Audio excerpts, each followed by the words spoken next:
is ready. She knows we're going to play. Awesome. If you're watching the replay, enjoy. Thanks for being here. Hey there, welcome. Round, hello. I'm going to put this up on a tripod.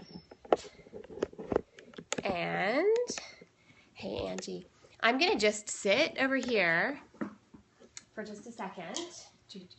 Awesome. Okay. Oh, it's too low. I don't want to be cut off my head if I can help it. Hang on a second. There we go. Let me try that. Awesome. So you guys, if you recall, Vesper from a couple days ago came over to my house just for a long weekend. She's actually leaving this afternoon. And this light is too bright. Sorry about that. I was like getting blinded. She's leaving this afternoon, and when she showed up, her mom said that when she tries to play with her specific ball, her blue ball, that Vesper jumps on her and then she won't give it back. So I just wanted to show you how she's doing now. So if I pick up the blue ball, Vesper, if I pick up the blue ball, right, she's pretty excited and interested, but she's not jumping on me, so that's good. So I can click, give her a treat. Good girl. Awesome, and we'll see how she does. So she's been pretty good now about bringing it back and giving it to me. Good girl. Where it gets a little slobbery. Remember, if you guys watch the Periscope, or if you want to catch it on catch, right, you could go back a couple days. When I first gave her that ball, she just clamped her mouth down. She didn't want to give it to me. She didn't want to let it go. She didn't want me to pick it up. And I just used a clicker and some reinforcement to switch that dynamic for her so that she could figure out very easily and very quickly and check out, oh, you can't see, my two dogs are right here, so you can sort of see that. No kind of resource guarding or issues. I know Angie were a little concerned about that a couple days ago. Good girl, Vesper.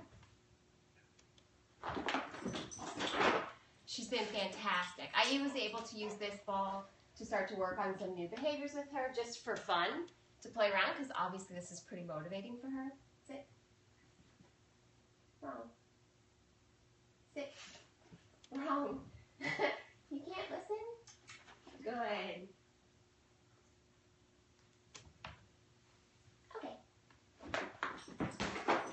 So I think she could probably do this all day long.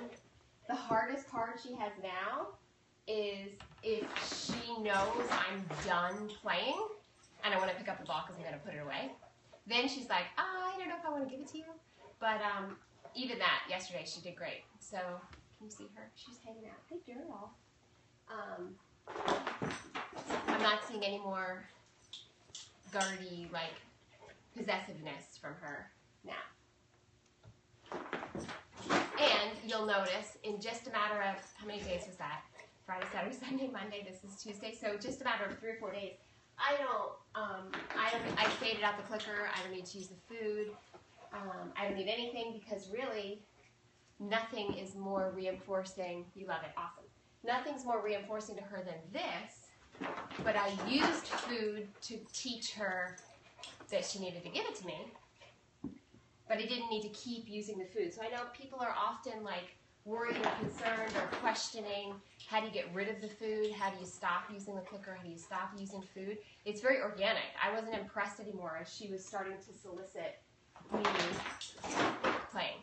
So I just wanted, she's going home this afternoon. She was supposed to go home this morning, but her parents were having trouble getting home from their vacation because we had some ice in the forecast last night. So I think their flight was delayed until this morning. I can't see that. Awesome, you love it. Good. Oh, cool. Great. Thanks, Crystal. Yeah, so, I mean, if anybody saw this dog a couple days ago, this isn't what you saw, right? This is a huge transformation as far as her ability or interest or desire to relinquish, give the ball to me.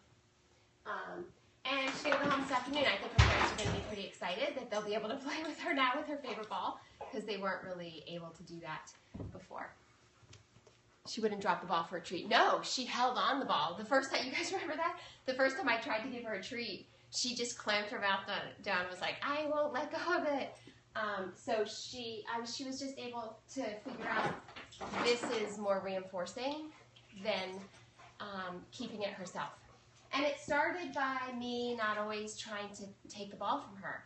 So there's lots of times where I would click and treat and then let her and tell her to go get it again, and not me taking it. So I just sort of changed it up. I used a little bit of reverse psychology even. There were times where she would do this and want me to get it. She would want me to throw it for her, and I would tell her, like, get your ball, and she was like, I thought you were going to throw it for me.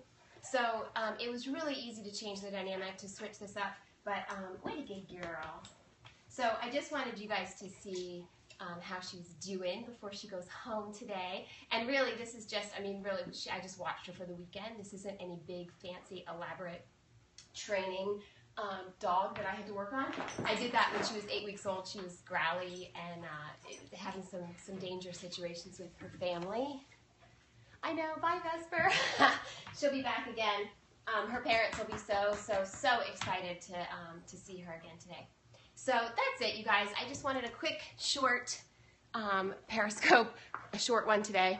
Huge difference. Nice job. Thank you. I appreciate that. Yeah, huge difference, but it wasn't hard, right? And I want you guys to know that. It's not like I'm some magician. It was really making sure that I was reinforcing the behavior that I wanted, that I wasn't accidentally reinforcing stuff I didn't want, and clearly telling Vesper what the rules were about playing with the ball. And she got it. She got it really, really well. So that's it, you guys. We're going to try to stay dry today. It is very, very rainy in Maryland today. And so we're doing extra exercise inside instead of slopping around in the mud in the backyard or going for a long walk in the rain. More? Awesome. I'm making you like the clicker more and more. Oh, God. And here's the thing, right? Because I only use the clicker like for 2 days. Now, let me see how she does with this. It's like, if I literally, it's like, okay, that's it. Like, we're all done. All right, let me see. You know, we're all finished now. Let's see if I can kind of get her to be like, I don't want to give it to you. Yep, that's it. Good girl. Okay. Yeah, that's it. The first time I did that and, like, took the ball away, it's pouring, I know. The first time I did that, I took the ball away. We're bringing it all the way back. Yeah, so tips about if the dog drops the ball before bringing it all the way back, I would start by moving myself to where the dog is generally dropping it, instead of requiring they bring it all the way to me. So it would depend on whether they're literally dropping it, let's say 6 feet before they get to you, no matter where you are, or if they're dropping it at the same place all the time, or if they're dropping it at the same place all the time, I would go to that place. I would start there, and I would highly reinforce them for anytime they dropped it. You're basically going to want to shape it. Anytime they drop it within 5 feet of you, click and treat. And then anytime they drop it within 4.5 feet of you, click and treat. So sometimes they get reinforced for dropping it, and sometimes they wouldn't, and then let the dog figure out where that zone of reinforcement is, and then you change that zone over time to be closer and closer and closer until you're going to expect that they drop the ball right at you. Although in this case, I would say not on you, right? Good girl. Good catch. Cool. Awesome. Any other questions? Nice. And no clicker necessary. No food now. Treat will play fetch. I treated her a couple days ago. Every time she traded the ball for me, I would click and treat because she started not wanting to let me have the ball. But I didn't have to stay there very long at all because, in all honesty, this is the more reinforcing than food for her. And so I used the food. Watch my scope from a couple days ago with her. I used the food to teach her that she had to give it to me. I was saying something about the clicker. Yeah, I didn't have to use the clicker very long. I think that's the biggest part, is I really only had to use the clicker for like a day or 2 days. And now I might not use the clicker at all. Or, let's see, when I first faded the clicker, if there's food involved, yeah, okay, so, yeah, I get that. So your dog won't, if there's food involved, for her I only use the clicker, like when I first gave her the ball, the first time she gave it to me, I would still click and treat, like the second day, because that was the hardest part. As soon as she got the ball, she didn't want to give it to me right away, and then she's like, okay, I'll give it to you. But once I threw it once, then she would do this every time. But I only had to do that for one day, and then it went right back to no food, no food.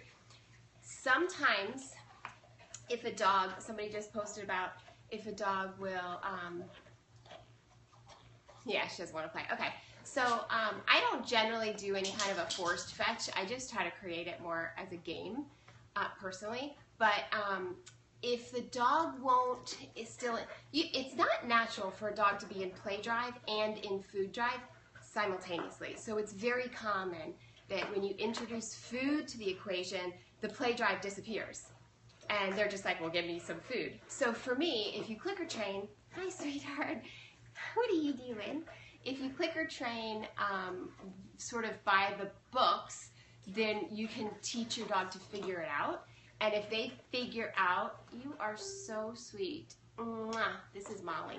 If the dog figures out,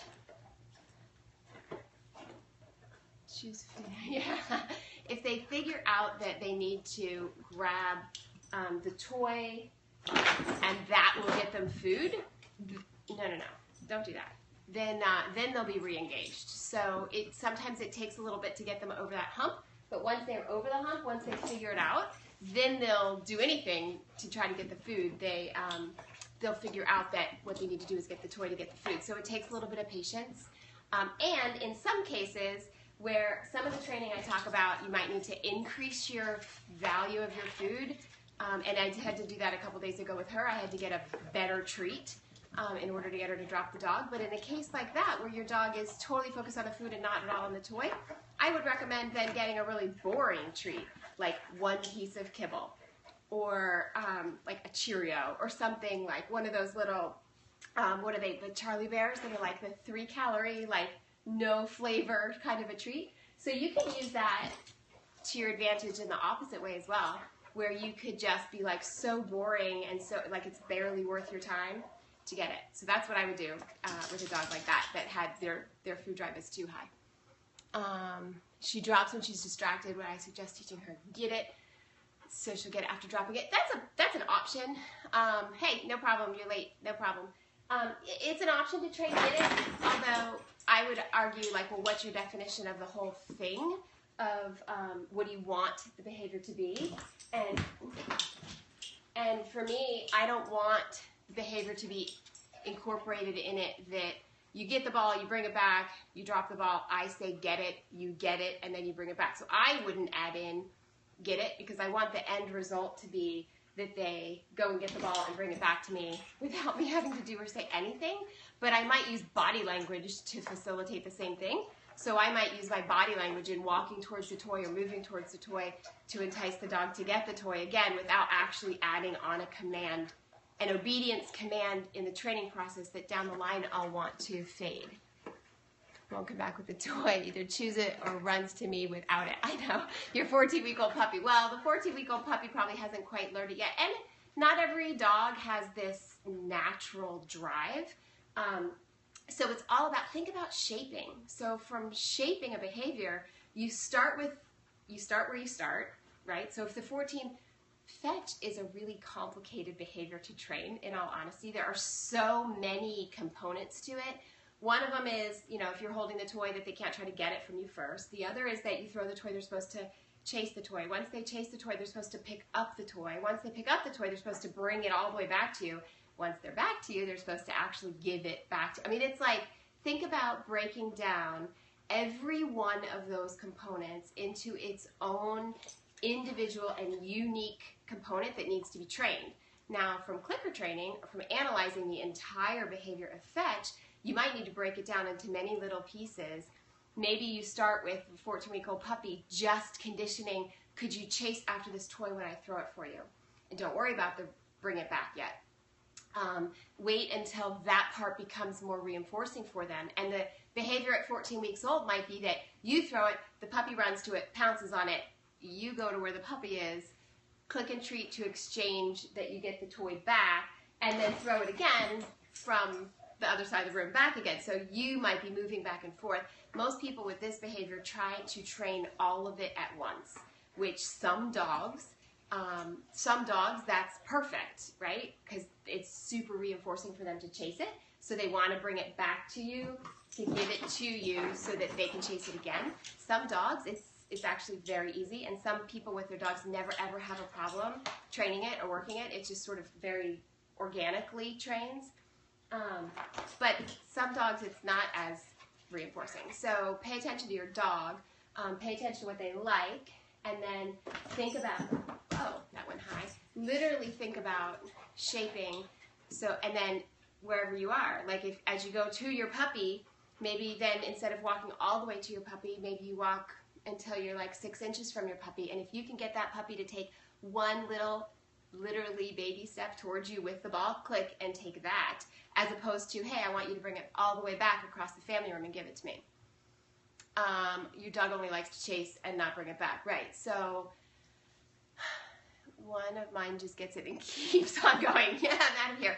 Well, I think you guys are all mentioning, the way you're phrasing it anyway, it's like, it's access into figuring out for you in your relationship with your dog what component of the fetch is most reinforcing for your dog. And then if it's me, I try to work with the dog. Like if that's the part that's most reinforcing, maybe that's what you do. Maybe you have a pile of 3 or 4 toys and you just throw each one and don't worry about the fetch part. Just do the chase part. Or, I mean, if you really want to train it, you can train it, but it's going to take some time, effort, and energy to break down and isolate. Yeah, it takes time. It takes time, and it really does it. You just need to break it down enough so that you know what it is you're working, and you're paying attention to what's totally reinforcing to the dog, and what is there some leeway into creating a game that would be more reinforcing to your dog than the one that has you be able to just sit on the couch and the dog brings you the ball and you throw it, brings you the ball and throw it, and where you don't have to do anything. So it depends. I mean, I had a border collie that I worked with one time where I trained her to drop it into a chute that it would roll down the chute and go rolling down the hallway all by itself. And, you know, she loved that. Like, the owners didn't even have to do anything. But, you know, we had to break it down into little teeny steps to train it. Does that make sense? I hope so. But yeah, sometimes I think people, she's fine now. She is, yeah. But keep in mind, from a manners point of view, she's really not doing anything wrong either. You're working on drive for sport later. Yeah, awesome. Oh, cool. Yep. So if you're working on drive, you just need to pay attention to make sure that you don't accidentally do anything to decrease the drive, especially if you're going to be sport or competition later. You want to increase the drive. Thank you very much. She is awesome. I love her. And so, oops, good girl. There are some things that we have a tendency to do naturally without thinking about it that would decrease a drive. So if you're picking up the ball and the dog is kind of rushing towards it, from a pet perspective at home, I would discourage that because it's not safe around kids or anything like that. But if you have a dog where you want to increase their drive and potentially do sport competition, can you see how you might not want to inhibit that, like, I still want the ball? Like, you need to manage it so you're safe, but like, you don't want to inhibit, like, don't rush towards me when I'm holding the ball. Like, you want that, like, go, go, go, go, go. I don't want that with her. I don't want her to rush me or try to take the ball from me when I'm holding it. I want her to wait until I throw it, because this family has 4 kids. That wouldn't be very safe. Very little rules yet. Yeah, so I mean, if you're looking at sport competition down the line, you don't want too many rules because you'll squash that instinctual drive. And then most of the clients that I work with, we purposely squash the drive, primarily because that makes it an easier, calmer, well-mannered pet inside a family home. Right, so it all depends on what your definition is, what your goals are, and what you're looking for and what you want. So I have a client at 12 o'clock set up for a Skype call, and so I want to go prepare and get ready for that. But really, I was so excited to share with you Vesper's transformation with his ball. Yeah, that's awesome. I love that. And I wouldn't love it if it was someone who has, 4 kids at home and they just want to have a nice calm pet. But I love it for someone who wants to do, high drive competition down the line. That's awesome. Yeah, I will. Yeah, I have a Star Mark ball for my German Shepherd. And I like those too. This was this dog's ball. They gave it to me from home. This is the one they said she jumps on her incessantly every time she picks it up. And once she gets it, she wouldn't give it back. So I think she's done a pretty good job in just a couple days. And I just wanted to share that with you because you guys saw on Periscope Live the first training session I did with her with this, where I gave her the ball and she wouldn't let it go. I tried to trade her for a treat and she said, no thank you, I'll just keep the ball. So really this is just a few sessions. She did make great progress, awesome, and I wanted to share it with you. So she's gonna head home in the rain. So the ball just rolled, by the way. Thank you, absolutely. Ball just rolled underneath my dog again. Molly is over here. And Vesper, I think you can see Vesper, she just stayed and waited and watched, right? So she didn't go try to pounce on my dog or steal it back from her or anything like that. So she's doing great with her manners, giving it to me. You're in York, Pennsylvania. I'm in just outside of Annapolis, Maryland. Awesome. Thank you, Angie. Awesome. You guys have a great day. If you are on the East Coast, stay dry. Stay dry. You guys, I will see you later. Take care. Bye-bye.